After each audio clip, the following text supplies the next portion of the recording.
Rest day, April 28th, 2025. Corinne, Malcolm, did you get any rest on this rest day? I did. I'm still catching up. I got 82 minutes of sleep between Friday night and Saturday morning. So I really needed a little bit of sleep. I fell asleep at 7:40 p.m. on Saturday night. And slept like 10 and a half hours. Slept really well last night. Actually, I did a quick strike mission to Bellingham, Washington today to pick up a very special birthday present for my husband who's out of town for the next couple of days. So I'm recording from one of Aaron Lutzie's homies' houses, Paris Gore, who's a Red Bull and mountain bike photographer. You're in Bellingham as we speak? Yeah. Oh my gosh, perfect. Literal rest day strike mission to make it up here to get the goods and then make it home. So we both are sort of operating on bachelorette lifestyle right now. Yes, yeah. Exactly. Maybe I'll give a quick shout out to my lovely wife, Harmony. I am on solo dad duty for the first time in my son's life. And it goes without saying, little boys love their moms. And even though it makes me sad because he clearly loves my wife, Harmony, a lot more than he loves me, it has become abundantly clear, he misses his mom, but she is at the Hoffman Process, which is a week-long immersive retreat that I did last December that changed my life. So she, I'm sure, is having an amazing time up there in Petaluma on the property where they host those retreats. So shout out to Harmony, shout out to Stephen, and we'll try and keep our respective houses, afloat. We'll try and keep them upright before they return home. Yeah, I was going to say, I have seen the video of Rhodes absolutely having a meltdown about you leaving for Tarawera. So I don't completely buy it, but I know that it can definitely feel that way. Yeah. So you've made it what? Or you're on day, I guess. Day 2, more day or less. 1.5 of solo dadding. Yeah, and I should say we do have our lovely nanny, Jessie, who has become a member of our family, and she's helping me during the work days here. But it is also really good for Rhodes and I to have this one-on-one father-son time too. And we had a lovely, lazy Sunday after an awesome action-packed weekend up there in Auburn. So, of course, today's show, we're going to talk about what happened at Canyons by UTMB. It was a packed weekend of racing outside of Auburn. So we'll tick off some of the highlights from the other races that happened in the trail running global calendar. Then we're going to maybe talk about Cocodona a little bit, which starts a week from today, and then wind down with sort of a trend in the sport that Corinne and Tim Tollefson and myself we're talking about both together and separately throughout race weekend, that being this trend of athletes sort of pivoting into employee roles with brand partners. So we'll save that for the end. But maybe first, Corinne, because we weren't able to really do our post-race debrief on trailgating as we usually do, maybe just start with your top-line takeaways from what was an awesome weekend at Canyons. Yeah, I mean, I think if we had actually continued on with our post-race show, I would have completely fallen apart at some point in time during it. Steven called me when I got back to the hotel and I couldn't string a sentence together. He's like, who won? And I was like, brain, I don't know. I don't remember. It was really, really cool. I mean, I was in town from Tuesday to Sunday. I got to help host a number of panels. It just the whole week felt very... It feels so much like it's so much more now than a one-off Saturday event in a lot of ways. There are things happening Thursday, Friday, races going on Friday, Saturday. There are some age group awards and that kind of stuff going on again on Sunday morning before people were really tearing things down and getting out of town. And I was impressed by everyone who got it done in what were less than ideal conditions. Normally, you and I are all sweating it out. It's 100 degrees or 85 degrees. And I didn't even bring a rain jacket with me. I barely brought a down jacket with me. And I know a lot of athletes did succumb to it being super cold and wet, but just truly brilliant racing in the 100-mile and the 50K and the 100K for folks to get it done. And it was cool to bear witness to all of it. So good. And of course, there was 4 different race distances. We sort of made most of our coverage revolve around the 100K, which was, of course, the conclusion of the Golden Ticket Chase, which we're going to break down here momentarily. The 50K was also absolutely baller. Maybe let's start there because as I thought about it, really the thing that comes to mind is Western States. And Seth Ruling now coming into Western States with massive momentum and will still be flying under the radar, just given the fact that he's a little bit earlier in his career and a little bit less established than some of the other superstars at Western States. And the same is true for Hannah Allgood. You could see both of those individuals potentially on the podium or challenging for a Cougar Trophy at Western States. And they're proving, especially experience on the course this weekend. They got the foot speed. They've got the endurance.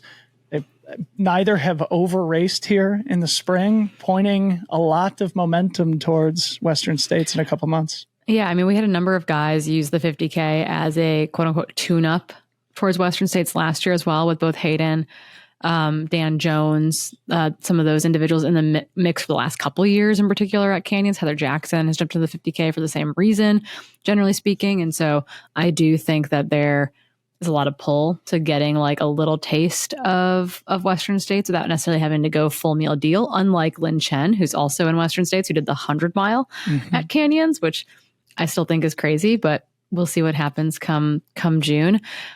I do think that they both have a ton of momentum. I think Hannah surprised a lot of people, again, like flexing that speed. I think many of us think of Seth as this 50K rock star, and we're like unsure of what will happen over 100 miles. And Hannah feels like the opposite, where we expect her to be best in the mountains and maybe not quite as quick as some other women that she's lining up against. And instead, she bested some of the best 50K runners in the country by taking the win at the Canyons 50K. So I think they both need that, right? It's like it's definitely momentum building on both sides, but for very different reasons, I think. Yeah.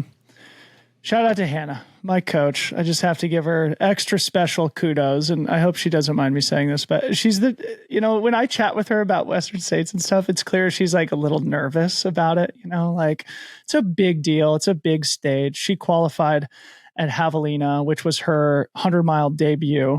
And as you said, I think a lot of people, myself included, view her more as a 100K, 100-mile athlete, more as a mountain runner than a fast 50K runner. So to win at the Canyons 50K, a big deal for Hannah Allgood. And I hope that quells some of the nervousness and replaces it with some confidence. But yeah, the 50K was great. We don't need to spend a ton of time on it. Our post-race show included interviews with the podium women, the Terex sweep, and also the Boulder boys, who put 3 in the top 5. And also it was crazy, but we just sort of realized it as we were doing that post-race show. I think 7 out of the top 10 men live in Boulder, Colorado, who are not necessarily within the core group of the Boulder boys, but are boys who live in Boulder. So obviously, that's not a revelation. Boulder's a great place to train, but a fun little stat from the weekend. It's like, watch out, Salt Lake City. Sorry, my dog is like having a whole thing. You're fine. But yeah, no, it's like, yeah, I listened to the recap that you did with both the Terex sweep and the Boulder boys, and they were giving Salt Lake City some crap in the interview, and I really appreciated the continued rivalry that we're not sure who's actually a part of it. Yeah, the rivalry is escalating, but of course it's all in good fun. Pivoting to the 100K, which was the premier race of the weekend, I think performance of the weekend goes to Francesco Puppi, making his 100K debut and running a full 40 minutes faster than Rod Farvar did last year. Of course, on ostensibly the same course. Like, this course has gone under many iterations. We've really settled on this China wall staging area to Auburn, this kind of net downhill, but still very climbing, heavy in the front half course. I do think that, to run 40 minutes faster than Rod's time last year feels pretty big, which is also like, you think of Katie Scheid last year in 9:10, that's over an hour. That puts Katie over an hour back from Francesco, which feels like actually quite a big time gap on that course. Yeah. So, I mean, unbelievable 100K debut from Francesco. He has proven he is as good as it gets in the sport, with as much range as anybody. And I think a lot of us were excited about the possibility that he may take the golden ticket, even though he had explicitly made it clear that he did not intend to, we thought that maybe when Craig Thornley was there with the physical object that he might change his mind. He did not do that. So I knew that was going to be the case. I saw him on Sunday morning and I said, hey, you happy to not run 40 more miles? And he said, very happy to not run 40 more miles right now. I got to pull this up from Liam, Aid Station Fireball. He sent me a funny text. I swear to God, if he doesn't take the ticket, all respect lost. Whatever. Yeah, I think of course, it's a joke. It's a joke. I know. Yeah. But I think we give athletes a hard time for not taking it. But I mean, Keely Henninger has turned down. How many tickets have we decided that she's won? Let's get to Keely because I talked to her about this. I'm just very excited. Yeah, I think it is definitely you can worth. Turn down a ticket and still come back to Western States. Helen Mino Faulkner will probably run Western States at some point in time. Yeah. She's turned down 2 tickets in the last 10 months. Yep. So it's like people need time. We don't have to rush to the 100-mile distance like you and I and so many other people kind of had to from a career perspective over the last 10 years. Yeah. Yeah. But I think the fact remains that, man, Poopy would have added a very, very interesting element to it. But as he said in the post-race show, he's going to be targeting CCC and the World Championships separated by only 4 weeks at the end of the summer. So a very worthy goal as an alternative to Western States. And good luck to Poopy, who is on an absolute heater right now. Trail Runner of the Year watch, undefeated now, 3 for 3. In 2025. Behind him on the men's side, let's just bang through it and then you can give some comments here. Second place was Hans Troyer, 8:27. Third place, Hannes Namberger, 8:32. Fourth place, Jeff McGavro, 8:38. Ryan Montgomery in fifth, 8:45. Sixth place, Gavin Pryor, 8:48. Seventh place, Huberto Carrera Casas, 8:57. Eighth place, Cody Lynn, 8:57. Also, ninth place, Rod Farvard, 9:04. Rounding out the top 10, your guy, Eric Lapuma, 9:08. Yeah, it was a day for so many of those people. I think one, just to preface, not only was Francesco 40 minutes under Rod's time from last year, and we think this course probably ran maybe 10-ish minutes faster than last year. They had to remove a small portion of trail due to the inclement weather coming in. It was part of their permitting thing, but it didn't change the course dramatically beyond that. 40 minutes faster than Rod, but 25-ish minutes clear of the rest of the pack. I don't think any of us maybe expected that massive of a gap to open up in that men's field. I think we expected it to be a bit tighter at the front end. So it was super interesting to maybe figure out where that happened, because I know that it was, it happened relatively early and then it continued to get stretched, from Forest Hill all the way to the finish. But that's a lot of time to figure out where you lost it, I guess, is what I'd say. Yeah. I mean, I think that was the biggest surprise of the weekend, in that our pre-race conversations, we were expecting there to be a pack of men kind of leaving Forest Hill together. And at that point, Poopy was already alone at the front. Even before that, at Michigan Bluff, it was spread out in a way that we weren't expecting. And the pack racing was really happening on the women's side. So anyway, awesome races from the men's top 10. We'll spend a lot of time on the women, but just a couple highlights for me. Ryan Montgomery, on his birthday, I saw him because I ran all of Cal Street, just kind of getting some content with the leaders. And he was probably sitting in 8th at this point. And he's maybe. I'm hunting. Luckily for him, Poopy declines the ticket, and Jeff McGavro, already in at Western States through qualification at Javelina, rolls to Ryan Montgomery on his birthday to get what I think is his 3rd golden ticket in his career. Yeah. Yes. And interesting with Ryan, I saw them come through drivers flat, and I think Ryan was sitting in 6th at that time, and it was Hupeter and Gavin Pryor together in 4th and 5th. 5th and 6th, maybe 5th and 6th, and then Ryan in 7th, and they had to continue to move from and Ryan was probably 90 seconds back at that point in time. And I was like, man, the third golden ticket is going to be an battle. But then the other tickets go to the young Hans Troyer that I think we're all pretty excited about. He's coming on the pod. He's coming on the pod. I can't wait. He's a good kid. I think we're allowed to say that. He is. He's a good kid. Yes. really earnest, working so hard, mega talented. But I do believe this will be his debut 100-miler, which is interesting. And then Hannes Nomberger, who in our pre-race elite athlete panel, said that he has done the same races kind of over and over again. He's done Lavaredo, he's done UTMB. He's very comfortable using poles. He thought that he was maybe going to get a spot into Hard Rock this year with a Dale's pick and did not. And so was like, what do I want to do? What's different? And so he said, you know what? I'm going to go to canyons because it's different. I'm going to have to run. I'm going to learn to run. And so he's like, I always run with poles. For 5 months now, I have not run with poles. And so he's like, okay, I've got to come back in 6 weeks ready to run 40 more miles. That's intimidating, but really excited to see Hannes also getting that ticket. Is another cool international add to the Western States men's field, which is, already the who's who. I love Hannes. I'll just leave it at that. But yeah, we don't need to go into too much more detail. The last maybe word from me on the men's side.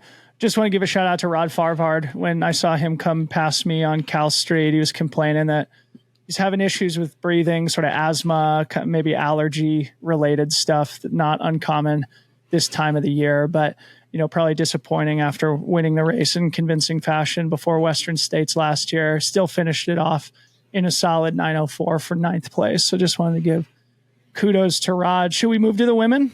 Yeah, let's do it. Okay, that race was so freaking good. I want to start in a cool place because I think you'll have a fun reaction to it. So after Emily Hawgood finished and won, I bumped into Paul Lind on the streets of Auburn. And I said, holy smokes, dude, come on. Paul Lind, of course, Emily Hawgood's longtime coach.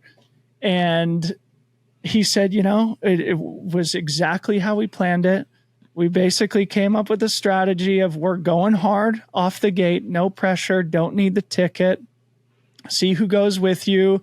And then you can sort of play cat and mouse through the canyons. You don't have to totally send it through there. You can see if people want to, sort of take the lead from you. And if so, feel free to put the pressure on them. And then eventually, just go for it. And Emily Hawgood went for it and stuck it. And one of the things you and I were chatting about and Tim were chatting about before the race was she's due for a big signature victory. She got it. Yeah. It's about time. And it's interesting because racing aggressively isn't new for Emily, because you'll remember her and Ruth coming into Devil's Thumb together a couple of years ago. I absolutely lost my mind when that happened. She's good at pushing early, but at Western States, that final 20 miles has seemed to be kind of the place where she falls back a little bit or starts to have stomach issues. So this was cool. This is good momentum for her going into Western States. And I'm really hoping that she does get to stick the landing. It'll be her 5th Western States. This will be going for her 5th top 10, trying to chase that elusive Cougar as well, bettering her previous finishes there. And despite that field getting faster and faster each year, she's gotten faster with it. And so she's definitely coming in, as one of the favorites on the women's side in a big way. And I think this win does kind of bridge that as well. She was not faster than Katie Scheide's time from last year, so no course record, but she was the 2nd fastest time ever on any course. So Ida Nilsson was the next fastest time behind Katie before this weekend in 9:51. So Emily now is part of the small group of women who have gone under 10 hours on any of the Canyons courses. So yeah, very cool to see that race get thrown down, but she didn't have an easy go of it. There was pressure on for much of the day. Marianne Hogan, was stuck to her pretty good until, driver's flat mile 43 or so in the race, which was wild to witness in real time at that aid station. Yeah. So Emily probably exited the aid station with a 30-second margin, and it seemed like it grew, though only slightly from there, because the final margin was only 4 minutes between Emily Hawgood and Marianne Hogan. So it was a battle to the tape in Auburn. Shout out Marianne Hogan. It's going to be awesome to have her back at Western States, a previous podium finisher there. Marianne Hogan, sort of in the most elite company on the women's side of the sport, especially in long distance trail running. She's sort of had an up and down career. When it's up, she's as good as it gets. She's competing for podiums at the biggest races in the world. Then she's also dealt with some injuries. So it's sort of been a little bit of a roller coaster, but it seems the roller coaster is on the upswing, and it's going to be great to have that awesome I mean, even Canadian. when she gets injured during the races, she's still on the podium. She, Right. you know, famously, I think, tore her psoas or something and ended up on the podium. And when her and Katie Scheid had that epic back battle, and forth battle at UTMB. 2022 or something. Yeah. And then that was her double podium year, Western States and UTMB. And then this last edition at UTMB, she fell and like completely like busted a finger. You know, she like got up and it's all on camera and her finger's like facing the wrong direction. And so the texts were going to the crew being like, we think Marianne will need medical when she comes into the next aid station. She thinks she broke her finger. And she still finished third place at UTMB. Good grief. All right. The best of the best. Keely, let's spend some time here. That was Keely's 4th golden ticket. 4th in her career. I don't think anybody else in the history of the sport has gotten more golden tickets. What about Jim? I mean, so Jim originally raced in, I think, at Bandera. Okay. Where else has he raced golden tickets? Chianti. Okay, so that would have counted as a golden ticket. Yeah. For Well, Jim. he needed the golden ticket. Like he had to get one. He had to race in Chianti. Not Chianti. Nice. Sorry. Right. Nice. Okay. Right. I was gonna say places where he's actually gotten a golden ticket, not where he's already been in and the ticket is rolled. Yeah. Would be So Bandera that's and 2. Nice. He's never needed it at Black Canyon. Yeah. So, yeah, Ryan Montgomery, I think, has 3. I don't know of anybody else who has 3 or more than Keely. And as you said, Keely declined her first 2 and then won at Black Canyon, had that unfortunate DNF at Western States. This was 2 years ago. Yeah, she was 9th one year, came back, had an ankle that took her out. It's 2 and then DNFs. and then came back and then had that fall at the river crossing. Fall. Yeah.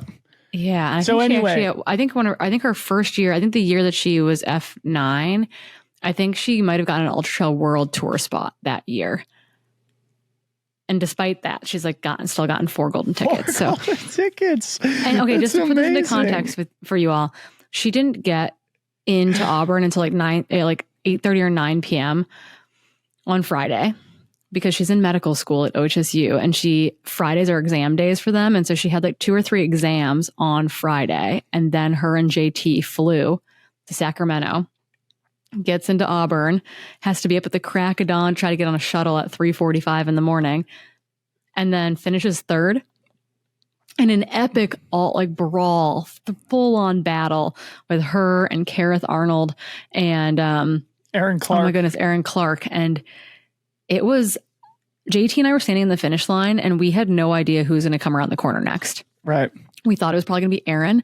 And then we're like, oh no, like, is it going to be Kareth or Keely for that final golden ticket? And then all of a sudden Keely rounded the corner and it was just like, okay, like it happened. It's happening. Her 1 week of vacation this summer is Western States week. Yes. And so she's using her summer vacation to come throw down from Olympic Valley to Auburn.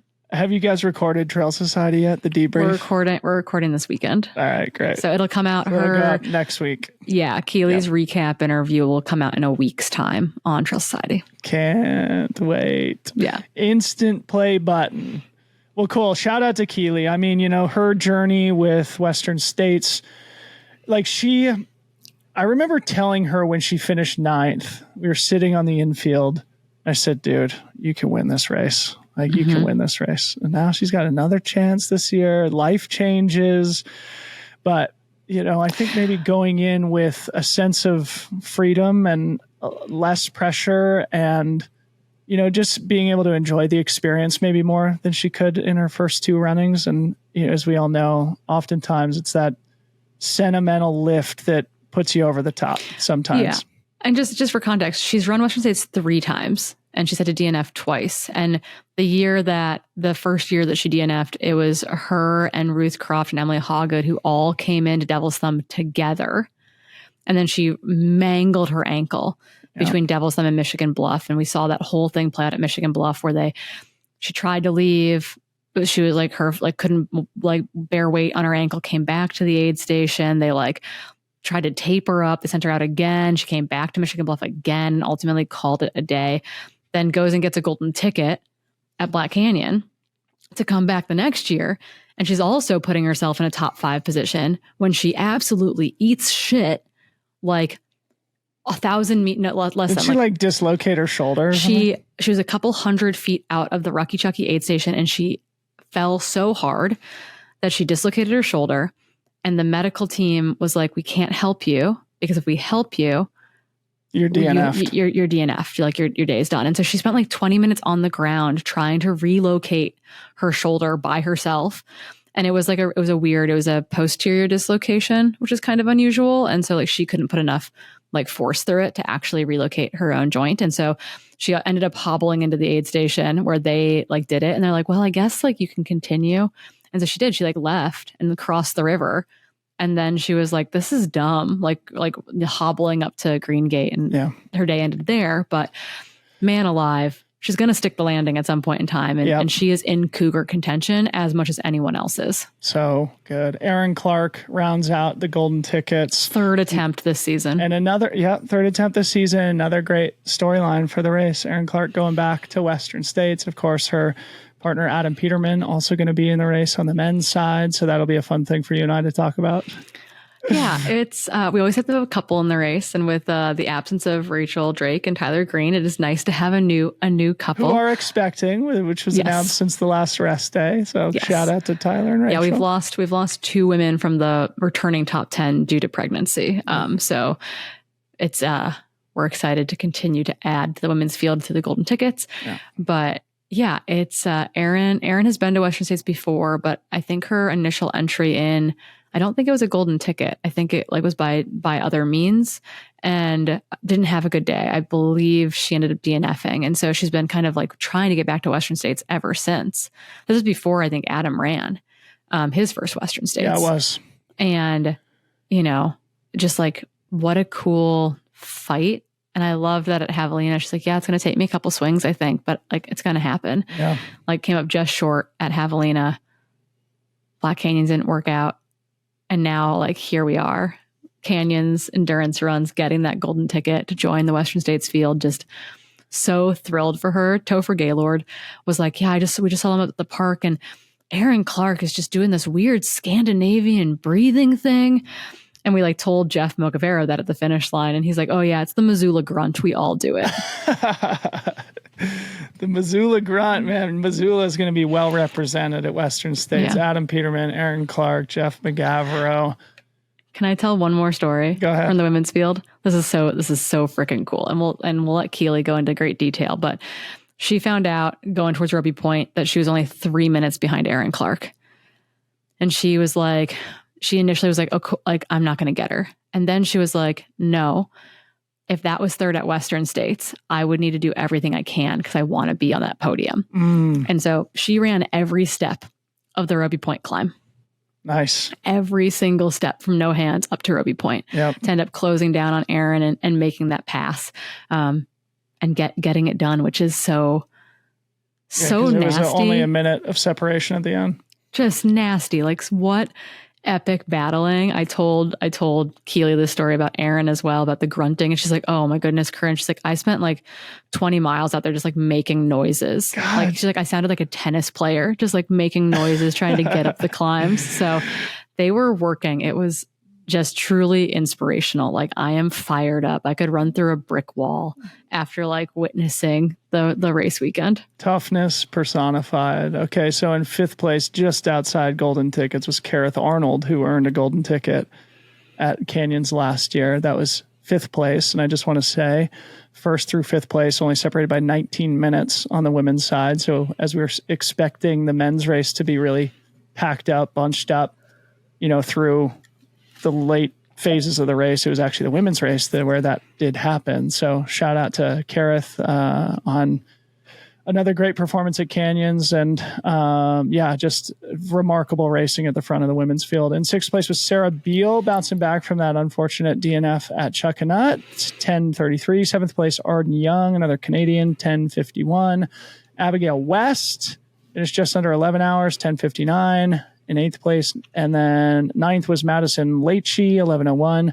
10th, Anna Loudon, 11:06. And just to plug, Anna Loudon outkicked Katie Asmuth from Rugby Point to the finish to get 10th position. And their finish line moment where Anna was like, I'm so sorry, Katie. And Katie's like, no, that was amazing. Yeah. Like watching these women like congratulate each other at the end after just battling for, 11 hours at that point was pretty special. And I saw Anna making the final turn to the finish line, and she'd gone to her arms like a track sprinter, and just the look on her face was utter determination. So just incredibly cool battling from start to finish. Notable drops, just off the top of my head: Anthony Costalis, Jasmine Lowther, Justin Grunwald. So... yeah, I think did Mackay finish? I think the men's... Mackay finished. It was so funny. I saw him on Cal Street. He's like, where are the women? I can't believe they haven't caught me yet. And I was like, they're coming, buddy. He's like, I'm not built for the cold. I was like, yeah, SoCal boy, SoCal. Yeah, a lot of boys. Honestly, I think the men struggled with the cold more than the women did this time around. Chuck and it was the opposite. The men's field didn't fall apart really in the cold, and the women's field did in a big way. Yeah. And so maybe they all took that lesson from Chuck and to heart and were better prepared. I don't know what happened. It was definitely like pretty cold out there. It was definitely cold. I mean, all the way until like the top 10 women had finished. Then the sun started peeking out like around sunset. It was amazing. I have athletes that I coach that dropped out early due to just they've really bad rain odds and were becoming hypothermic. Rinny, Freetrail's own, who is running Western States this year, got it done in 18 hours and 15 minutes after taking a wrong turn at Mammoth Bar and adding on a mile and a half, I heard. But just like, I think it was in rain pants all day. Just like it was messy and wet and cold. Didn't feel like Western States. That's for sure. Okay, so now that the golden ticket chase has concluded, allow me to just read the names of the individuals who accepted their golden tickets, because it's quite amazing. From CCC, we got Martina Minjarzik from Poland, Rosanna Buschauer from Germany, and Hu Ha Tai from Vietnam.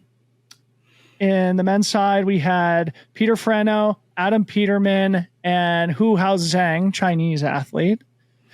Javelina was Riley Brady and Hannah Allgood, ballers. Also David Roche and Jeff McGavro, ballers. Black Canyon, we had Tara Dower, Lynn Chen, Abby Hall, Seth Ruling, Will Murray, Joe McConaughey. Tarawera was Caitlin Fielder, Nancy Zhang, Hiroki Kai, Adrian McDonald. Chianti was Fiona Pascal, Joanna Antila, Killian Jornet, and Vincent Bouillard. Casual. Canyons was Marianne Hogan, Keely Henninger, Aaron Clark, Hans Troyer, Hannes Nomberger, and Ryan Montgomery. An absolute amazing class of the 2025 Golden Ticket recipients. So we've got a lot to look forward to at Western States. We're not going to get into it now, but suffice it to say, as we've mentioned on every single rest day, it's going to be the best ever.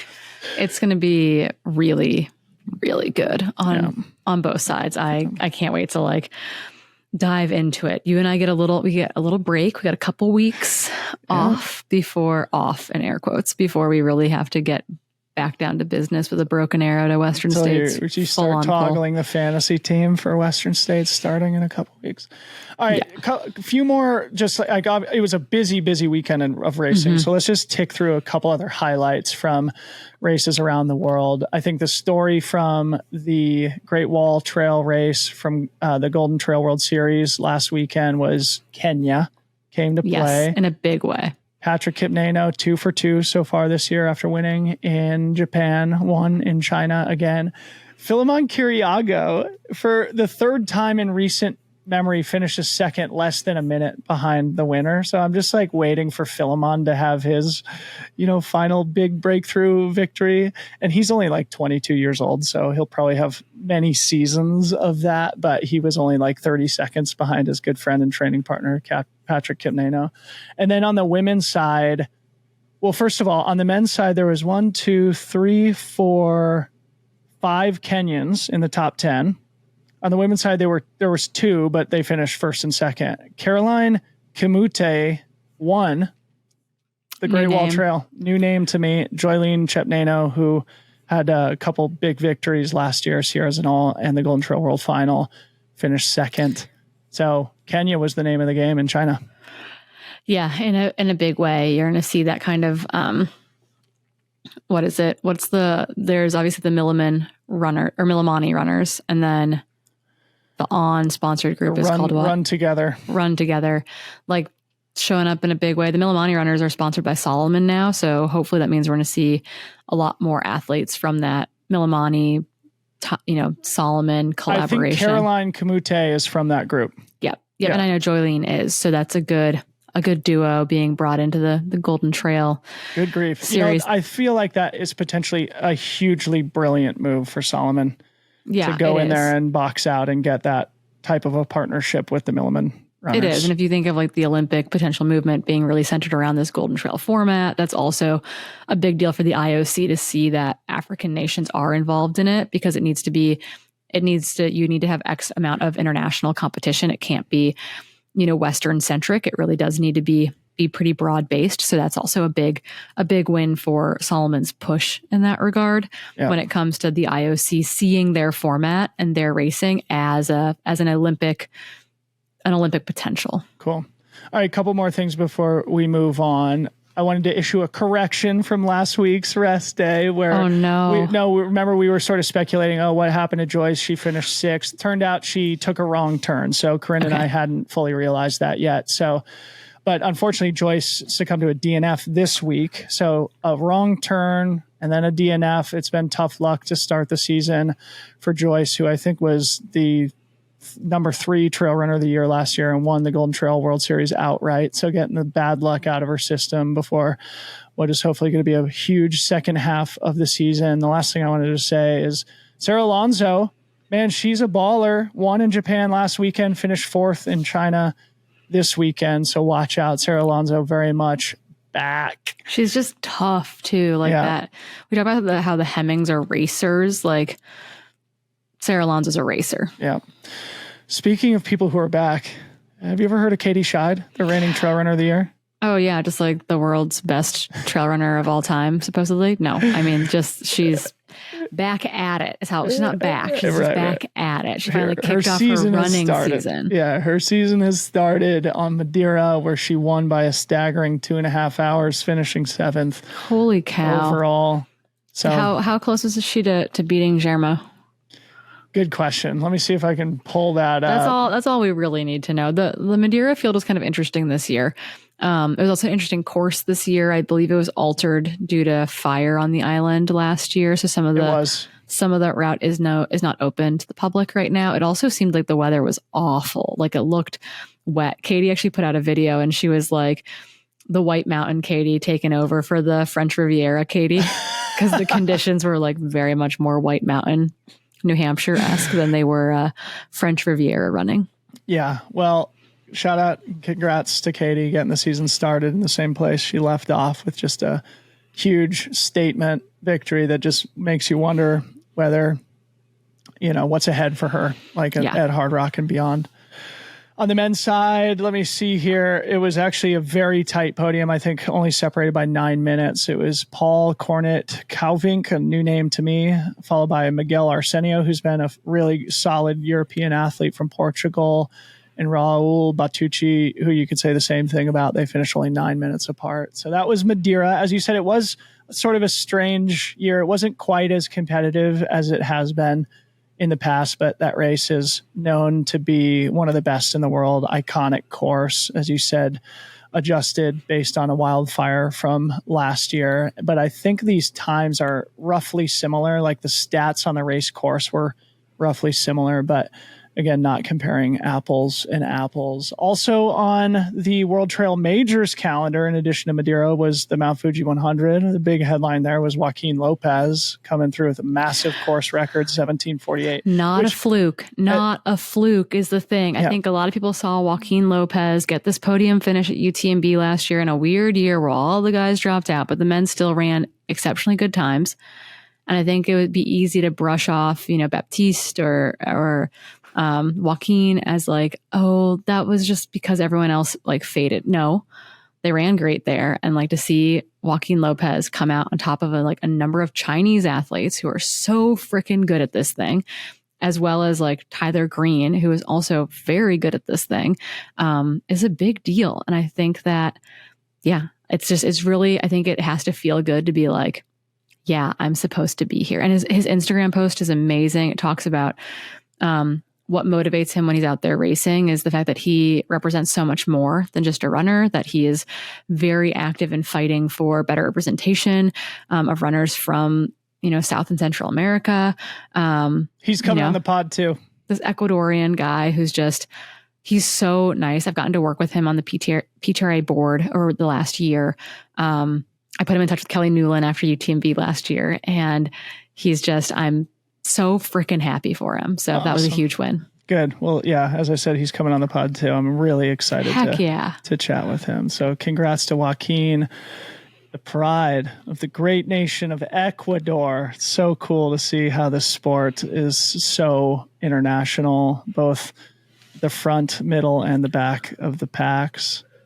There's also a race in France. We're not going to spend any time on it, but at the Ventoux, some of the name brand athletes in the sport, like Ida Sophie Hegman, Ben Demon, Baptiste Chassain, Thibaut Garivier, Camille Bruyas, Ludovic Pomeray, they all sort of got their season started in good ways over there. But yeah, very, very busy racing weekend. Anything else you want to say before we pivot here? No, the season has started. The season started weeks ago, but it really feels like the season has started now with, the heavy hitting list of races every single weekend now through the end of the year, basically. Yeah. And next week, a week from today, starts Cocodona. Should we spend a couple minutes on this before we wind down with the athletes as employees convo? Yeah, let's do this. All right. Well, I think for me, the first thing that comes to mind with Cocodona is how big of a sensation and a phenomenon it's become in only like 5 years. I can't think of any other races aside from maybe Mammoth Trail Fest that have, in just a very short period of time, become these iconic moments of the annual calendar. And it's like I want to run Cocodona. Yeah. I'd totally go do it. I've never been, but I hear that being on the ground at Cocodona is as good or better than being at any other trail race in the world. I think probably the crews get completely delirious wandering through the desert, chasing their runners for multiple days on end. The aid stations at 200-mile races are just crazy to begin with, but Cocodona takes it super seriously, and each aid station has its own sponsor, and they are responsible for the whole thing. So like Satisfied decks out their aid station, Ultraspire decks out their aid station, whatever it might be. And they post their menus ahead of time. Like, it's not just like, here's the random normal aid station fare. It's like a menu for the aid station. Yeah. Which is really cool. So you're running a really hard thing, but you also get like super loaded blueberry pancakes and, other fun snacks. Yeah. And just remembering last year, both races were super dramatic all the way to the end. And this year, you could expect something similar because this is definitely the most competitive Cocodona there's ever been. Maybe the most competitive 200-miler there's ever been. So maybe we can just tick through a few names before we move off of this. But like the returning champ, Harry Subertis is back. Dan Green, Ryan Sands, Max Jala, Finn Melanson's coming back after, I think he was 6th or 7th last year. Michael Versteeg has won in the past. Jeff Meyer, obviously like a great long trail guy. So, Mike McKnight. And then you have like Mike McKnight. Community sensation like Cam Haynes is doing the race this year. So I'm sure the YouTube will be interesting. Yeah, with his bestie, Courtney Dauwalter. Yeah, but no friends on a powder day. Courtney's not waiting for that guy. No way. Is Courtney the overall favorite? I think so. That's not even a hot take. I think the overall favorite for the overall win is not reigning champion Harold. It's Courtney Dauwalter. Yeah, Georgia Porter's in there too. Lindsay Dwyer, Rachel Entrekin, Mika Hughes. Mika and Rachel were that dramatic battle on the women's side last year in a really, really big way. Ultimately, Rachel Entrekin came out on top of that, but it was no easy feat. So really excited to see those women show up alongside, obviously, Courtney Dauwalter is a pretty big name. You've got some like other long trail talent in there, right? Georgia Porter did the AZ trail last year. Shelby Farrell has done the Vermont Long Trail FKT attempt. So you've got people that maybe haven't run a 200 that are very experienced when it comes to multi-day events in general, though. And that will be an interesting flavor when it comes to who's chasing Courtney. She's not invincible either, you know? Yeah. Sarah Ostaszewski. Who's won here before. Yeah.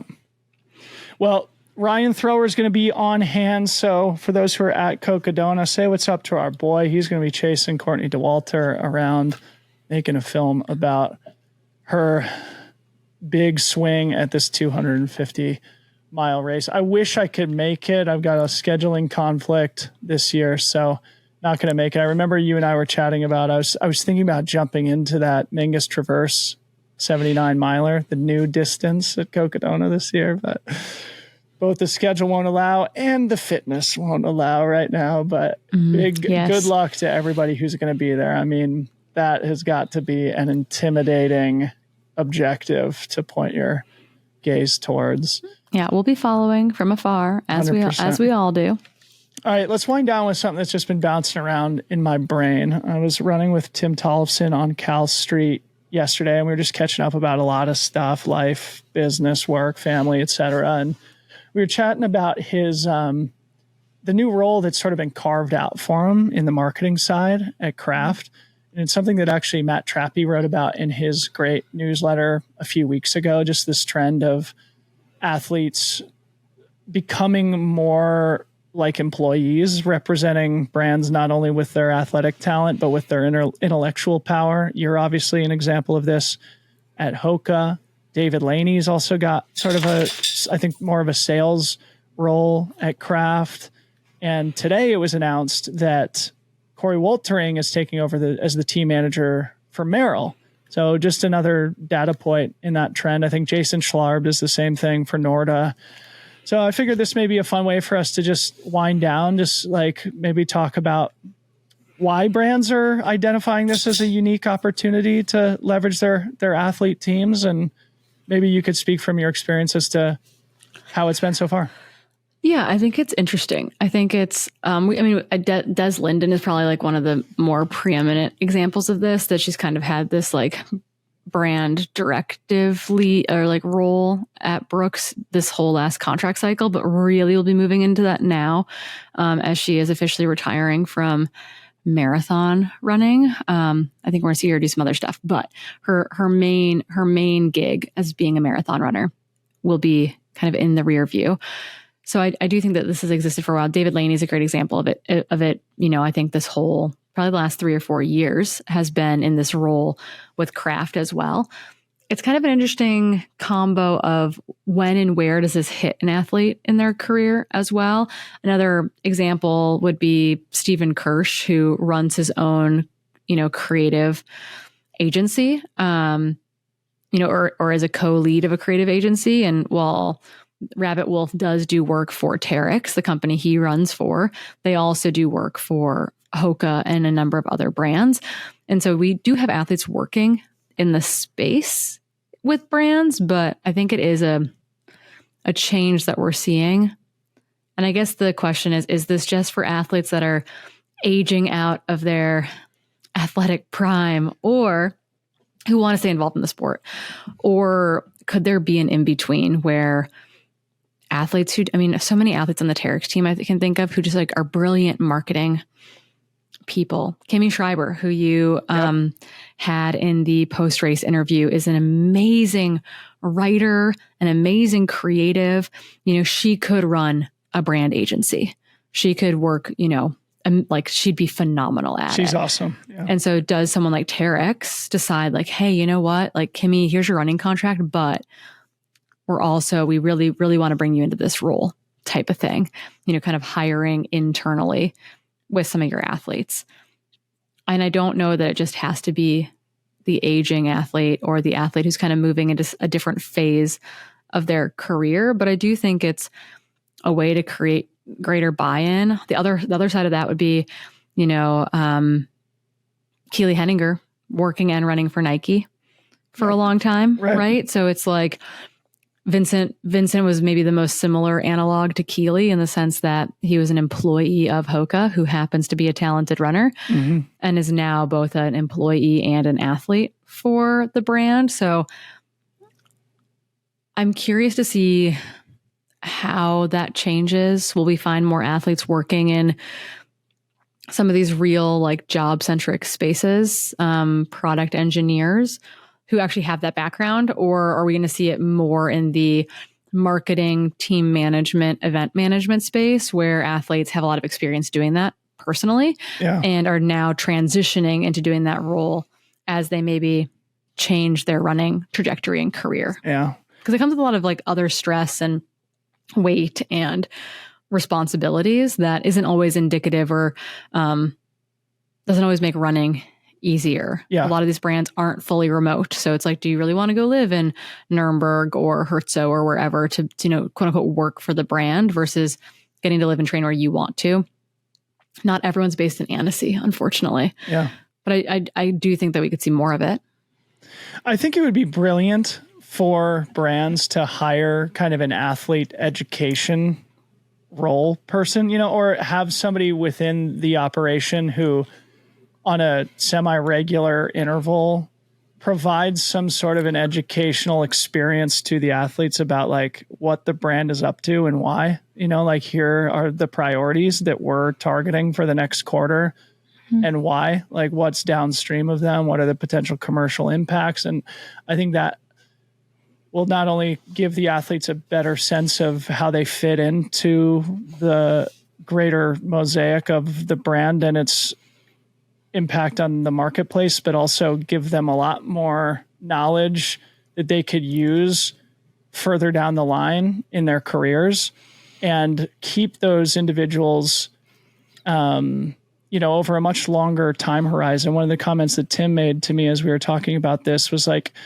the craft team in North America is a small group, right? And the people who have more experience on the product side than Tim does, for example, don't know as much about like the culture, the spirit, the characters, the races, the race organizations as Tim. So it's like, well, he has an opportunity to learn a lot about kind of the product development side of the business, while also providing immense education the other way and helping the people who are better with product to understand the marketplace a lot better. And I just think it's really smart. Like it's not a coincidence that we're seeing this trend. I think your point is well made that, a lot of the names that we're listing off here are people who've been in the sport for a long time who are maybe looking for what the next step is.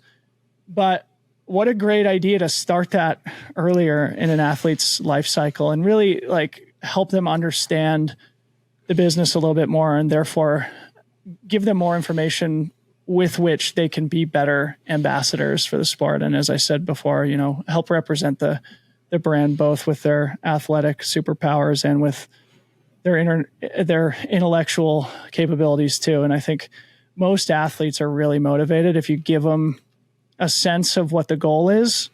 They have a unique way of moving towards those things. And I think a lot of brands would be well served adopting this model. And it seems like that's more and more the case. The other example that came to mind is Anton Krupicka, who announced earlier this spring that he had re-signed what seemed like sort of like a lifetime deal now with La Sportiva that's going to encompass, I think, what he called sort of like adventure storytelling and marketing and things like that. Obviously, he's an iconic athlete from history, and Courtney Dauwalter's, I think, long-term career with Salomon is going to be similar. Matt Walsh wrote about that in his most recent piece about Salomon, saying, that they talked about Courtney's contract in terms that sounded much more like matrimony than business. This idea where it's like, it is this kind of like forever role. This, yes, athletically, we've got, we've signed this agreement through X year, and then with the plan for you to come on to do X, Y, and Z thing after that, which again, I think does mirror what Des Linden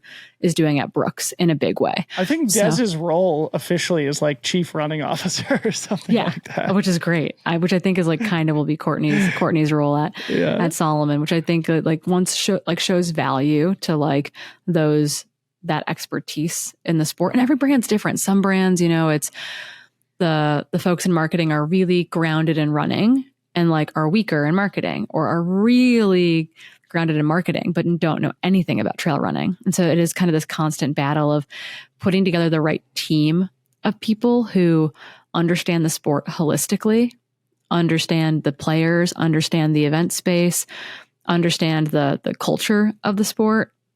And then, people who are really good at like KPIs and like, what is the return on any of these things? And how do you center product within storytelling while not diluting the story at all? So I think there is a real mix of those things happening. Yeah. Like there needs to be for a brand to be successful, I think. I would love just like a 3-hour lecture about supply chain of footwear production, Oh, and man, you're in for it in a big way. Well, but my point is that if a brand like Hoka, for example, sat their athletes down, or at least just like put something on a calendar and said like, hey, this is just going to be an educational workshop where we're just going to walk you through the start to finish of like how this shoe goes from a drawing to something that's in your local running store. I mean, I think they are doing that to a degree, though, with some of these team camps and that kind of thing, like bringing the Nike athletes to Nike headquarters, But you know as well as I do that that's not like the norm,